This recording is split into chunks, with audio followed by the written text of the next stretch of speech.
খালেদা জিয়ার অসুস্থতা নিয়ে মুখ খুললেন সাবেক প্রধানমন্ত্রী শেখ হাসিনা। গভীর উদ্বেগ প্রকাশ জানালেন ভারতীয় গণমাধ্যম।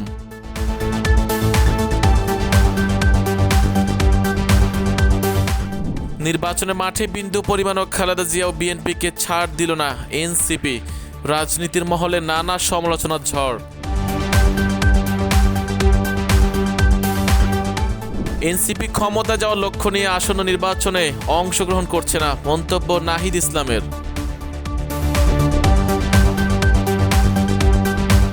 এবার পুলিশ প্রধান আইজিপি বাহারুল আলমকে বরখাস্ত ও গ্রেফতার চেয়ে হাইকোর্টের রিট। অবশেষে সরকার থেকে পদত্যাগ করা নিয়ে মুখ খুললেন যুব ও ক্রীড়া উপদেষ্টা আসিফ মাহমুদ সজীব ভুঁইয়া। এবং আদালতে আইনি লড়াই লড়তে এবার বিদেশি আইনজীবী চেয়েছেন সালমান এফ রহমান এবং সাবেক আইনমন্ত্রী আনিসুল হক। এতক্ষণ শুনছিলেন সারাদিনের সংবাদ শিরোনাম, এবার জানাবো বিস্তারিত। খালেদা জিয়ার অসুস্থতায় আমি অত্যন্ত উদ্বিগ্ন। প্রার্থনা করি যাতে তিনি দ্রুত সুস্থ হয়ে উঠতে পারেন, এমন মন্তব্য করেছেন সাবেক প্রধানমন্ত্রী শেখ হাসিনা।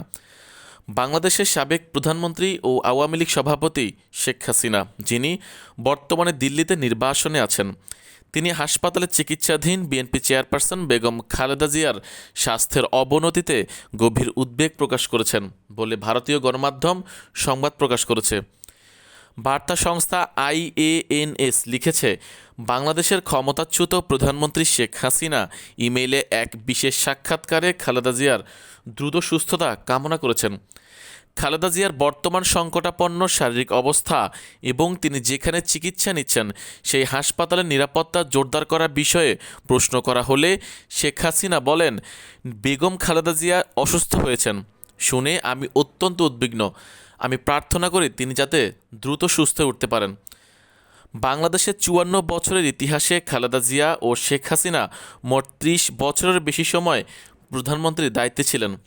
2024 সালে গণঅভ্যুত্থানে শেখ হাসিনার টানা 15 বছরের শাসনের অবসান হয় এবং তিনি ভারতে পালিয়ে যান।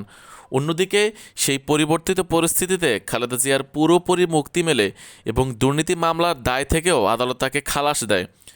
তবে আন্দোলন দমাতে মানবতা বিরোধী অপরাধের মামলায় দোষী সাব্যস্ত করে আন্তর্জাতিক অপরাধ ট্রাইব্যুনাল শেখ হাসিনাকে মৃত্যুদণ্ড দিয়েছে। এছাড়া প্লট দুর্নীতির অভিযোগে আরও 2টি মামলায় তার সাজার রায় এসেছে। অন্যদিকে 2004 সালে গ্রেনেড হামলা চালিয়ে শেখ হাসিনাকে হত্যা চেষ্টার ঘটনায় আওয়ামী লীগ নেতারা খালেদা জিয়ার বিএনপি সরকারকে দায়ী করেন। 79 বছর বয়সী খালেদা জিয়া দীর্ঘদিন ধরে হৃদযন্ত্রের জটিলতা, ডায়াবেটিস, আর্থাইটিস, লিভার সিরোসিস ও কিডনির সমস্যা সহ নানা দীর্ঘস্থায়ী রোগে ভুগছেন। গত 23 নভেম্বর স্বাস্থ্য পরীক্ষার জন্য ঢাকার এভারকেয়ার হাসপাতালে নেওয়া হলে তার ফুসফুসে সংক্রমণ ধরা পড়ে। তখন থেকে তিনি সিসিইউতে ভর্তি আছেন এবং তার অবস্থা সংকটজনক বলে বিএনপি নেতারা জানিয়েছেন। এবার নির্বাচনের মাঠে বিন্দু পরিমাণও খালেদা জিয়াকে ছাড় দিল না এনসিপি। অবশেষে ত্রয়োদশ জাতীয় সংসদ নির্বাচনে 125 আসনে প্রাথমিকভাবে মনোনয়ন ঘোষণা করেছে জাতীয় নাগরিক পার্টি। দিনাজপুর 3 আসনে এনসিপির মনোনয়ন পেয়েছেন দলটির দিনাজপুর জেলা আহ্বায়ক আহম শামসুল মুক্তাদির। এই আসনে বিএনপি প্রার্থী হিসেবে খালেদা জিয়ার নাম ঘোষণা করেছে। বুধবার বেলা 11টায় রাজধানীর বাংলা মোটরে দলটির অস্থায়ী কার্যালয়ে এক সংবাদ সম্মেলনে মনোনয়ন ঘোষণা দেন দলের সদস্য সচিব আক্তার হোসেন। আসনটিতে বাংলাদেশ জামায়াত ইসলামীর প্রার্থী অ্যাডভোকেট মইনুল আলম। যদিও এনসিপির মুখ্য সমন্বয়ক নাসিরউদ্দিন পাটোয়ারি বলেছিলেন খালেদা জিয়ার আসনে দলটি প্রার্থী দেবে না।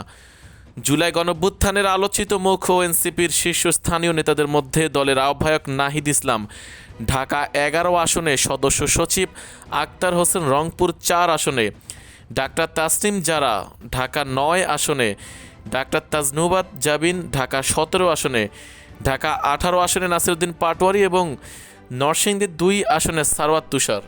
এছাড়া সার্জিস আলম মনোনয়ন পেয়েছেন পঞ্চগড় 1 আসনে। এই আসনে বিএনপির প্রার্থী ব্যারিস্টার নওশাদ জমির এবং জামায়াত ইসলামের প্রার্থী ইকবাল হোসেন। হাসনাত আবদুল্লাহ মনোনয়ন পেয়েছেন কুমিল্লা 4 আসনে। এর বাইরে নোয়াখালী 6 আসনে আব্দুল হান্নান মাসুদ এবং চট্টগ্রাম ৮ আসনে জোবাইরুল হাসান আরিফ এনসিপির মনোনয়ন পেয়েছেন।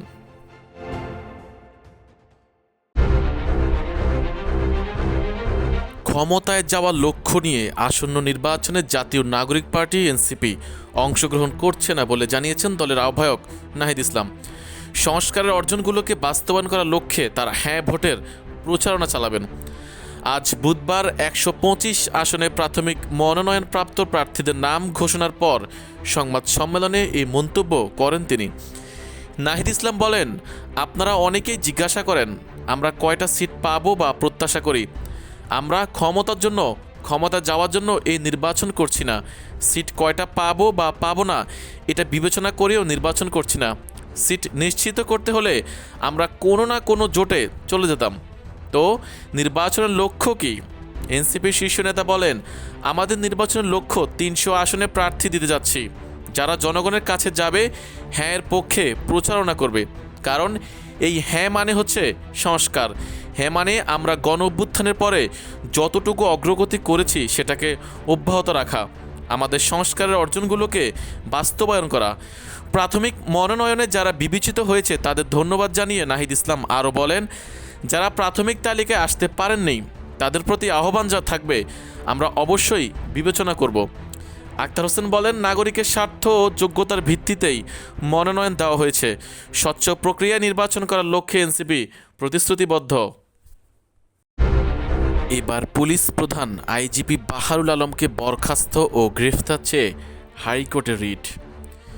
বিডিআর হত্যাকাণ্ডের তদন্ত প্রতিবেদনে নাম আসায় বর্তমান পুলিশ মহাপরিদর্শক বাহারুল আলমকে বরখাস্ত ও গ্রেফতার চেয়ে হাইকোর্টে রিট করা হয়েছে। বুধবার সুপ্রিম কোর্টের আইনজীবী জুলফিকার আলী জুনু হাইকোর্টের সংশ্লিষ্ট শাখায় এই রিট করেন। স্বরাষ্ট্র সচিব ছাড়াও জনপ্রশাসন সচিব ও আইজিপি বাহারুল আলমকে এতে বিবাদী করা হয়েছে। শিগগিরই এ বিষয়ে শুনানি হতে পারে বলে জানিয়েছেন রিটকারী আইনজীবী জুলফিকার আলী জুনু। তিনি জানান, সম্প্রতি বিডিআর হত্যাকাণ্ডের মতো স্পর্শকাতর একটি বিষয়ে জাতীয় স্বাধীন তদন্ত কমিশনের প্রতিবেদনে আইজিপি বাহারুল আলমের নাম এসেছে। তার পরিপ্রেক্ষিতে আমরা এই রিট করেছি। বিডিআর হত্যাকাণ্ডের সময় তিনি তৎকালীন এসপি দায়িত্বে ছিলেন। যেহেতু এটি একটি স্পর্শকাতর বিষয়, সেহেতু এই অবস্থায় ওনাকে দায়িত্বে রাখলে তদন্ত কার্যক্রম ব্যাহত হবে। এই জন্য আমরা ওনাকে বরখাস্তের পাশাপাশি আইনের আওতায় আনতে গ্রেফতার চেয়ে রিটটি করেছি। এর আগে বিডিআর হত্যাকাণ্ডের ঘটনায় জাতীয় স্বাধীন তদন্ত কমিশনের প্রতিবেদনে দায়ীদের তালিকায় নাম আসায় গত বৃহস্পতিবার আইজিপি বাহারুল আলমকে অপসারণ করতে সরকারকে লিগ্যাল নোটিশ পাঠানো হয়েছে। ওই দিন সুপ্রিম কোর্টের ৩ আইনজীবী প্রধান উপদেষ্টার মুখ্য সচিব, স্বরাষ্ট্র সচিব, জনপ্রশাসন সচিব ও আইন সচিবকে এই নোটিশ পাঠান। লিগ্যাল নোটিশ পাঠানো আইনজীবীরা হলেন অ্যাডভোকেট মোহাম্মদ আব্দুস সামাদ, অ্যাডভোকেট শাহিন হোসেন ও অ্যাডভোকেট মোহাম্মদ আতিকুর রহমান। বিডিআর হত্যাকাণ্ড তদন্তে স্বাধীন জাতীয় তদন্ত কমিশনের প্রতিবেদনে দায়িত্ব পালনে ব্যর্থতার জন্য বর্তমান পুলিশ মহাপরিদর্শক বাহারুল আলম সহ 5 পুলিশ কর্মকর্তার নাম এসেছে। স্পর্শকাতর ওই প্রতিবেদনে আইজিপির নাম আসার পর থেকেই প্রশাসনের ভেতরে চলছে নানা আলোচনা সমালোচনা। প্রতিবেদনে আইজিপির বিরুদ্ধে নেতিবাচক তথ্য উপস্থাপন করা হয়েছে। বিশেষ করে পুলিশের বিশেষ শাখায় দায়িত্ব পালনকালে তৎকালীন আওয়ামী লীগ সরকারের রাজনৈতিক এজেন্ডা বাস্তবায়নে ভূমিকা রাখা এবং বিরোধীদের বিরুদ্ধে ব্যবস্থা নিতে সক্রিয় থাকার অভিযোগ উঠে এসেছে বাহারুল আলমের বিরুদ্ধে। এই অবস্থায় তার ভাগ্যে কি হতে পারে তা নিয়েও চলছে নানা জল্পনা কল্পনা। অন্তর্বর্তী সরকার থেকে পদত্যাগ করে নির্বাচন করা প্রশ্নে যুব ও ক্রীড়া এবং স্থানীয় সরকার বিষয়ক উপদেষ্টা আসিফ মাহমুদ সজীব ভুঁইয়া বলেছেন, তিনি নির্বাচন করবেন কিন্তু পদত্যাগের বিষয়ে নিজে কিছু বলতে চান না। এই বিষয়ে প্রধান উপদেষ্টা দপ্তর থেকে পরবর্তীতে জানানো হবে। বুধবার দুপুরে একটি সংবাদ সম্মেলনে তিনি এই তথ্য জানান। আওয়ামী লীগ সরকারের পতনের পর গত বছরের 8ই অগাস্ট ছাত্রদের প্রতিনিধি হিসেবে উপদেষ্টা হিসেবে শপথ নিয়েছিলেন আসিফ মাহমুদ সজীব ভুঁইয়া। প্রথমে ক্রীড়া মন্ত্রণালয়ের দায়িত্ব দেওয়া হলেও পরে স্থানীয় সরকার ও ও সমবায় মন্ত্রণালয়ের দায়িত্ব দেওয়া হয় তাকে। বুধবার একটি সংবাদ সম্মেলনে দায়িত্ব পালনকারী বিভিন্ন সাফল্যের বর্ণনা তুলে ধরেন আসিফ মাহমুদ। তিনি নির্বাচন করবেন কিনা এবং পদত্যাগপত্র জমা দিয়েছেন কিনা জানতে চাওয়া হলে তিনি বলেন, আমি নির্বাচন করব, এটা স্পষ্টভাবে বলা যায়, কিন্তু কোথা থেকে করব, কোন দল থেকে করব সেটা পরবর্তী ডিসকাশন। পদত্যাগ প্রসঙ্গে তিনি বলেন, এটা আমার বলার এখতিয়ার নেই, সেটা মাননীয় প্রধান উপদেষ্টার প্রেস উইং থেকে জানিয়ে দেওয়া হবে, সেটার জন্য একটু অপেক্ষা করতে হবে। 2-1 দিনের মধ্যে সব কিছু পরিষ্কার হয়ে যাবে বলেও জানান তিনি। আমি আগেও বলেছি উপদেষ্টা পদে থেকে নির্বাচন করা উচিত নয়, যদিও আইনগত বাধ্যবাধকতা নেই, তবে আমি নিজেও সেটা প্র্যাকটিস করব বলেন আসিফ মাহমুদ। তিনি বলেন, আমি তো একটা সিস্টেমের মধ্যে আছি, আমাকে সেটা ফলো করতে হবে। পদত্যাগপত্র জমা দিয়েছেন কিনা সাংবাদিকরা জানতে চাইলে তিনি হ্যাঁ অথবা না এরকম সরাসরি কোনো উত্তর দেননি। তিনি বলেন, এটা মাননীয় প্রধান উপদেষ্টা দপ্তর থেকে আপনাদের জানিয়ে দেওয়া হবে। 24শে জুলাই আগস্টে কারফিউ দিয়ে ছাত্র জনতাকে হত্যার উস্কানির দায়ে মানবতা বিরোধী অপরাধের মামলায় আইনি লড়াইয়ে বিদেশি আইনজীবী চেয়েছেন সাবেক প্রধানমন্ত্রী শেখ হাসিনার বেসরকারি শিল্প ও বিনিয়োগ বিষয়ক উপদেষ্টা সালমান এফ রহমান এবং সাবেক আইনমন্ত্রী আনিসুল হক। বুধবার আন্তর্জাতিক অপরাধ ট্রাইব্যুনাল 1 এর চেয়ারম্যান বিচারপতি মোহাম্মদ গোলাম মুর্তুজা মজুমদারের নেতৃত্বাধীন 2 সদস্যের বিচারিক প্যানেলে তাদের পক্ষে এই আবেদন করেন সুপ্রিম কোর্টের জ্যেষ্ঠ আইনজীবী মনসুরুল হক চৌধুরী। এদিন এই মামলায় আনুষ্ঠানিক অভিযোগ গঠনের ওপর শুনানির জন্য সময় চান চিফ প্রসিকিউটর মোহাম্মদ তাজুল ইসলাম। পরে আগামী 17 ডিসেম্বর দিন ধার্য করা হয়। সালমান এফ রহমান ও আনিসুল হকের পক্ষে শুনানি করেন মনসুরুল হক চৌধুরী। শুনানির শুরুতে এই দুজনের পক্ষে বিদেশি আইনজীবী দিতে ট্রাইব্যুনালের অনুমতি চান তিনি, তবে পরবর্তী আদেশ দেওয়া হবে বলে জানিয়েছেন ট্রাইব্যুনাল। এই সময় প্রসিকিউশন ও আসামি পক্ষের যুক্তিতর্ক হয়। পরে এ বিষয়ে মনসুরুল হক চৌধুরী বলেন, বিদেশি আইনজীবী নিয়োগ করতে হলে ট্রাইব্যুনালের অনুমতি নিতে হয়, পরে বার কাউন্সিলের আবেদন করতে হয়। তাদের অনুমতি পেলে আইনজীবী নিয়োগে কোনো বাধা থাকবে না।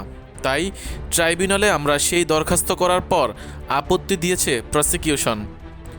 আইনের ব্যাখ্যা শুনেছেন আদালত, আইন পর্যালোচনা করে পরবর্তী পর্যায়ে আদেশ দেবে বলে জানিয়েছেন। এর আগে 4 ডিসেম্বর এই মামলায় সালমান ও আনিসুলের বিরুদ্ধে আনুষ্ঠানিক অভিযোগ দাখিল করে প্রসিকিউশন। পরে শুনানি শেষে তা আমলে নেন ট্রাইব্যুনাল 1 এর চেয়ারম্যান বিচারপতি মোহাম্মদ গোলাম মুর্তুজা মজুমদারের নেতৃত্বাধীন বিচারিক প্যানেল।